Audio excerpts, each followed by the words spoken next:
আমরা তো মনে হইলা যে অবস্থার মাঝে আছি ওখানে বার হইলে পুলিশে হয়রানি করে পুলিশে তারপরে গাড়ি ঘোড়া দৌড়তে চালাইতে পারাম না। এটাও আই মানে লকডাউন বাদেও আজকে বাড়াইছি পয়লা আবার স্যারে মামলাটা না দিলাই মানে তো আমরা বর্তমানে খানি অবস্থা যে অবস্থা পড়ছে আমরা খানি মুশকিল পড়ে গেছে। ভাত খাইতাম গিলা মানে আমরা চলি অবস্থা খাইতাম গিলা এই যে অবস্থা পড়ছে স্যার। অন তারা ওলা আছে মনে হইলা বাড়াইলে তোমার তারপরে দিলাই মামলা দিলাই রেকার হইলাই 3-8 মামলা দিলাই ও আর স্যার বার হই না ও আজকে পয়লা বার হয়েছে স্যার। পেট্রোল জ্বালা বার হয়েছে এখন তো মহিলা এই যে অবস্থা আনা কাজে মরে যাবো স্যার। করোনায় মরতাম কিন্তু আনা কাজে মরে যাবো।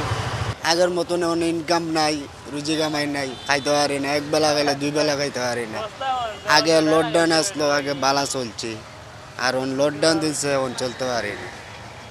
বাইরে হইলে এবারে একবেলার খানিও হয়, সকালে খাইতে পারি আর রাত খেতে পারি।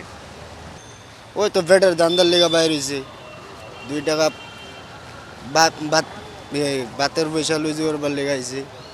করোনার ডর লাগলে কি তোর সংসার আছে, তো সংসারের লেগে বাইর হয়েছে, বাচ্চা কাচ্চা আছে তারার লেগে আনলে বাইর হয়েছে। ভয় লাগে এই জন্য গেছি আসি না, পেটেও তো খিদা আছে, ছেলে মেয়ে আছে, বাপ আছে, বুড়া খাওয়ার লাগে, বুঝতে আছে, ওরা কি গরিব মানুষ, আমরা নাই, এটা আমরা পেশা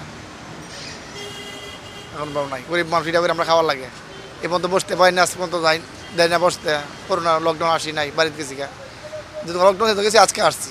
অভাবের কারণে আমরা বাড়ি আসছিলাম, কাজ করতাম পারি নাই, এখন আমরা বাড়িতে চলে যাচ্ছি।